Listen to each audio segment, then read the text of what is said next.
Hello, guys. What is happening? And welcome to this live stream. So, you know what? I wasn't going to actually do a live stream tonight, but I decided to do one anyways because I had a couple of things that I wanted to go through.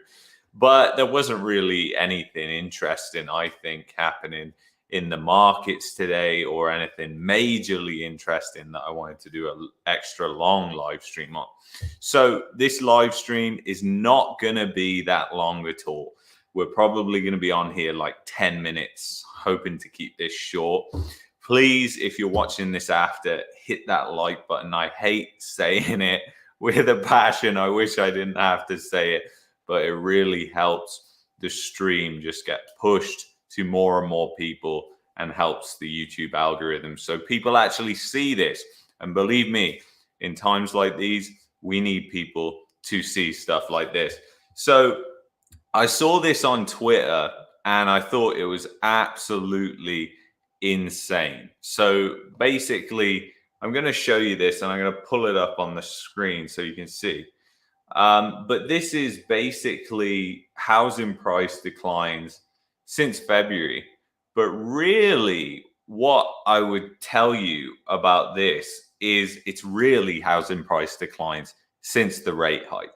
You know, people are saying, oh, it's since the February peak, which it is. Obviously, the prices were the height during the February peak, but then the March rate hike came in, and that's when prices adjusted. And it was obviously because of that rate hike. We're only at 1% now. And to be totally honest with you guys, if you asked me before they started hiking whether I thought they would get to 2% before collapsing the economy, I would have said nah. I would have said there's no way that they're going to get to 2% before collapsing the economy. But then I didn't foresee that they would actually start raising 50 basis points. So now it's totally possible that they're going to get even higher than 2%. So I definitely think it's heading to 2%, which is absolutely insane considering the amount of debt in the system. And guys, it has not gone above 1.75% in Canada before. So going to 2% is going above that. I mean, well, I should say it hasn't gone above 1.75% since the global financial crisis of 2008 and the massive inflation of this private debt, household debt bubble in Canada, which seems to be coming to heads now. So anyway, let's jump into some of these declines. Absolutely insane. So I don't know if you can see that, so I'm going to expand it as much as possible so you can see it. So somebody tweeted this out. I retweeted it. You can follow me on Twitter if you want. It's at Market Mania CA. It's in the description. I post lots of good things on there. Some things that I don't have enough information on to create videos out of. So Brock, these are all Ontario, by the way. So Brock is down 20 plus percent, 21% worth of decline. So in February 2022, a house was 1.06 million. Now it's 750,000. That's a huge decline. But what people don't really realize is there is a load of people that are now negative underwater on their home purchase. Think about it. Even if you put 20% down, that's gone. You're under with that. And you know, it is absolutely insane to me, these declines, because this is literally, we're in May right now, and this is up till April 19th. So this is between February 2022 and April 19th, the declines.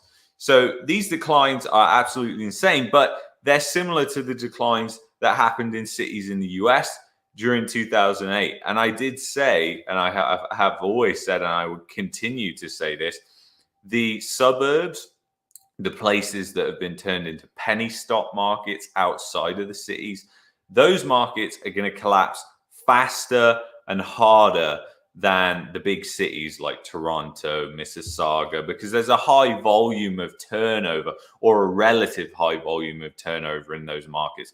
Whereas you can literally have sales just completely dry up completely in a small town that was turned into a penny stock. And then guess what? People are getting calls right now from their employers saying, hey, we want you to come back to the office, or you can continue to work remote, but we're going to pay you less. And that should be a topic for a video, actually, which I wanted to discuss, is wages and remote work, because everybody thought this was going to be a boom in remote work. We'll never go back, everything like that.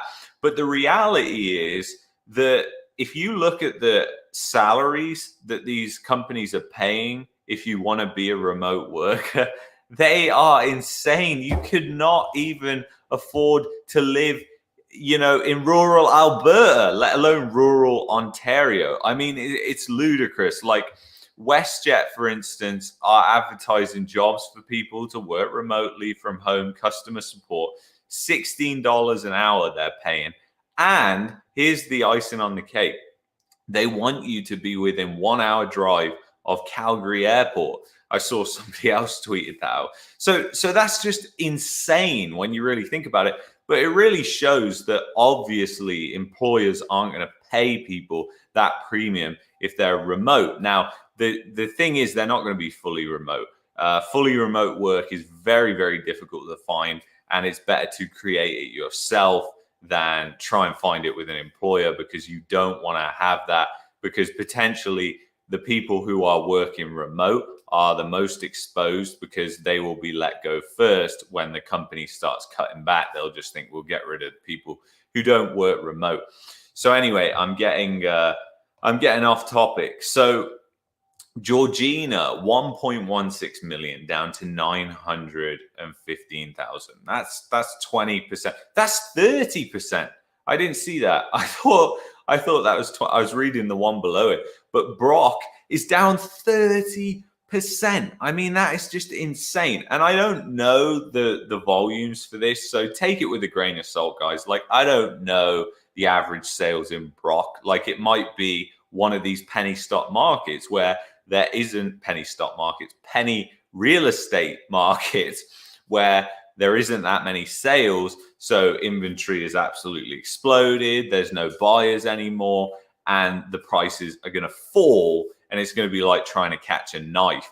And really, these are all outlying places around the GTA: King, Whitchurch, and Stouffville. I can't pronounce that.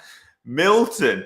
Now, Milton's an interesting one because our old neighbor sold their townhouse. They couldn't have timed it any more to perfection, and they weren't trying. It just so happened that they were selling in February. The stars aligned for them. And I was like, fair enough. Like, some people just get insane luck and they don't even know it. And they sold their townhouse, a townhouse in Milton, for something like 1.25 million. Well, now there's townhouses listed for 899,000, which is still ridiculous. But that's a huge decline in such a short period of time. And this is what people don't understand, is how that affects the banking system, because now the bank who has that asset is now depreciating in cost. And that's not good. That doesn't look good on their financials. It's increasing their risk and their exposure, and it's just not good. But Milton down 15%. And these sort of declines are just insane, guys. They really are insane for this short period of time. Whitby down 12%. Halton Hills as a whole down 12%. Caledon, Mississauga, even that. Now that's a big market, down 11%. Now all these markets had been blown up, inflated to the maximum, to what I think is the price ceiling. Like they've got to the top now. And that's really it. This is the limit of where they go, unless the Bank of Canada goes to negative rates. And I personally don't think they're going to do that. Why don't I think they're going to do that? Because here in North America, in Canada, in the United States, the banks are not going to let them go to negative rates, because the banks would lose a lot going to negative rates. So that is not what they want. And I don't think that will really happen. I don't think we might see zero rates, but we might not see, I doubt it. Never say never, but I don't think it's going to happen. But you never know what's going to happen. And that's why I hold gold for that eventuality, just as insurance. But Markham down 11%, 2 million. I mean, this is insane, guys, because when I used to live in the GTA, Markham, I think like a detached house in Markham was around 1.2 million. So yeah, it's down to 1.8 million now. But still, it's like up insane amounts. But the thing is, that's how a banking crisis can happen so quickly from these things, because you've had this insane volatility that's happened really fast. And as we discussed on that live stream we did about Phoenix, you can see how when supply goes down, you're eventually going to meet the supply spiking while sales go down. And that's exactly the same dynamic and pattern that we saw play out in Phoenix in 2004 to 2008. And, you know, these patterns repeat, and they're repeating right now in Canada. And, you know, it's insane, really, because people don't realize how much the economy depends on real estate. And they're about to find out, because it's massively dependent on real estate, way more than the US was in 2008. So think about all the high unemployment that was caused by the financial crisis in the US in 2008. So think about that, like ×3, ×4. Like the whole system is bent out of shape. The whole system is broken. It's like Hilliard said, and I really believe this was just golden, what he said in that live stream the other night. And if you haven't watched it, go watch it or listen to it on Spotify. It's on both. But Hilliard said in that, essentially the regulators are in bed with the banks because they're all trying to get jobs at the bank. And it reminded me of The Big Short, where, you know, that guy from that brownfield capital is in Las Vegas and he's meeting up with his sister or something like that who works for the SEC. And she's floating her resume with some guy at Goldman Sachs. And the guy says, isn't that there's some kind of rule that you can't do that? Like, you're meant to be regulating them, but you're floating your resume. And that is exactly the broken system. The banks believe, oh, our models indicate that it's going to go this way. And it was the same in 2008. But what people don't realize is the bank's models are built on past data, which is housing prices always going up, not housing prices going down and then being massively exposed. No. Nothing like that. So it's an insane market that is starting to prevail in Ontario, but it's one that is expected. And there's another thing. I'm putting out a video. It's either going to be tomorrow or Thursday. I've broken it into 2 videos, actually, because they were 2 completely separate topics. So I felt like they needed to be separate videos. But they're only short. They're only about 5 minutes long. But listen to that one about 2020. When I talk about 2020, when you see that video come up, just make sure you watch it, because that video is very key to understanding the 2 cities that I mentioned in that video. And I'm not going to spoil it, that are most exposed, that have the highest unemployment rates. And one of them, not to give it, no, I'm not going to give it away. I'll leave you in suspense. You can probably guess it anyway. But, you know, all these prices going down by that much is just absolutely insane. Like, to go down 29% in that period of time. But what people don't understand is that we are just at 1%. We're just at 1 measly percent, and we're going to go to 2%. I think we'll get to 2% by the end of summer. And what's the market going to be like then? And, you know, the thing is, once a bubble has been pricked, once it's burst, that's it. There's no going back. So it doesn't matter if they start lowering rates to try and stimulate things.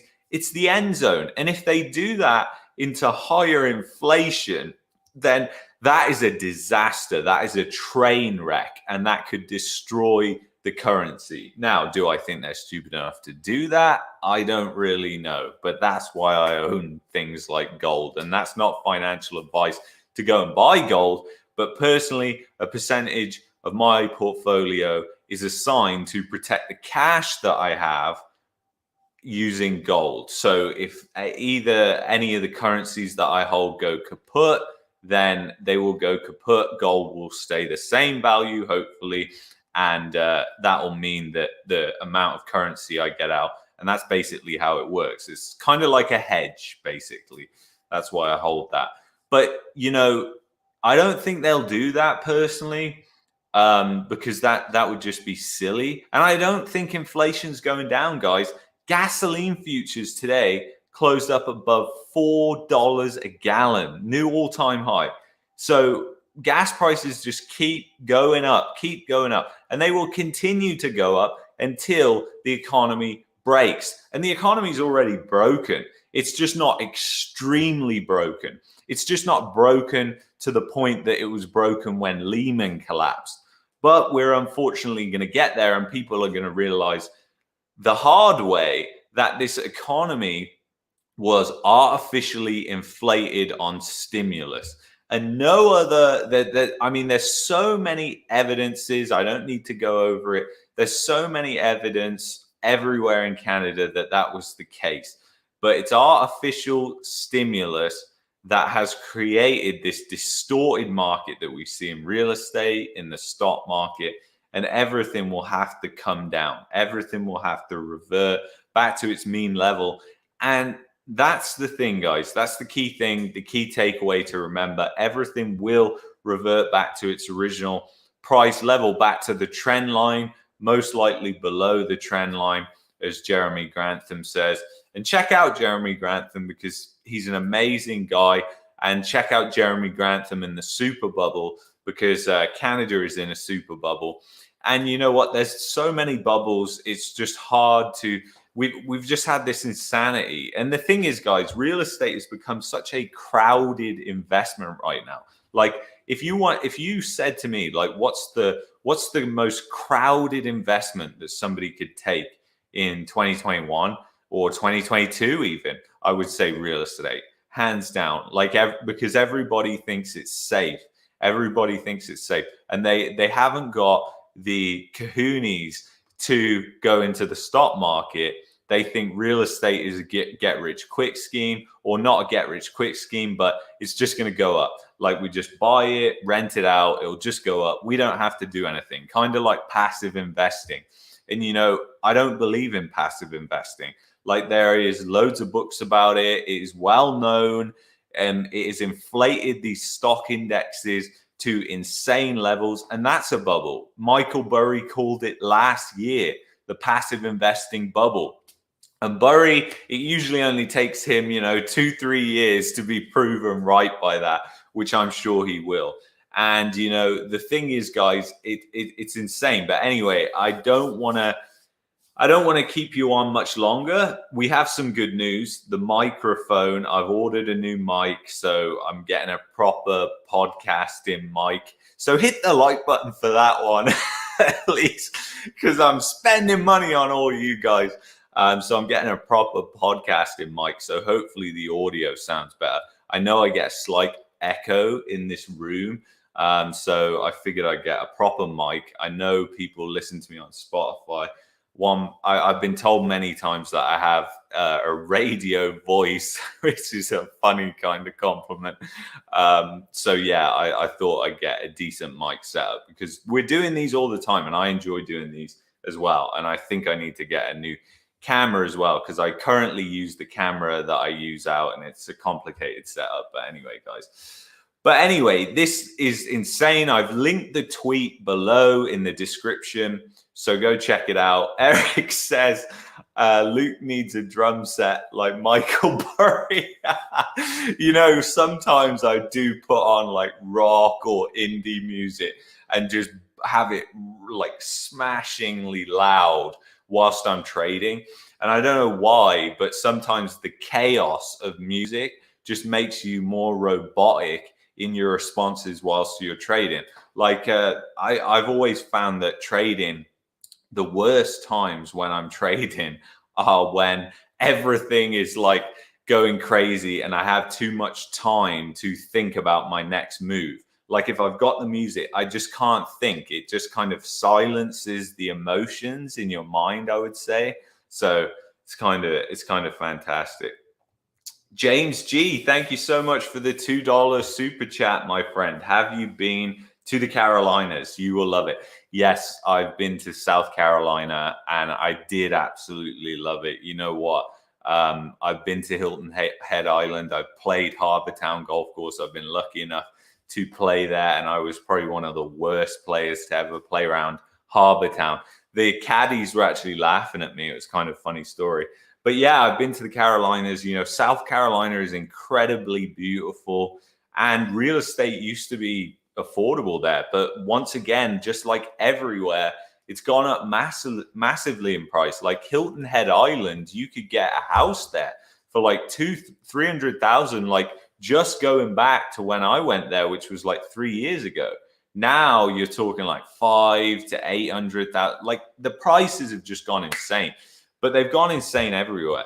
And just one thing whilst you reminded me, Kirsten, thank you so much for being on the live stream. You've been following since the start, since I think the original 100 subscribers that we had on here. So thank you so much for still being here and sticking with the channel.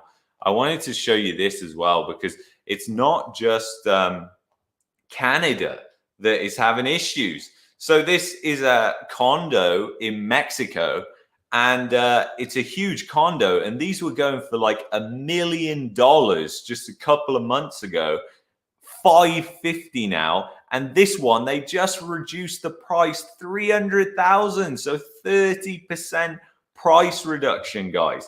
So it's starting to trickle down to everywhere. It's going to affect everywhere. I mean, this condo, absolutely insane. Look at it, 550,000. You got a view of the Pacific Ocean.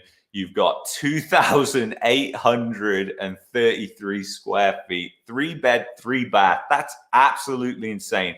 A condo like that in Toronto with the lake view would probably be about $4 million or $5 million.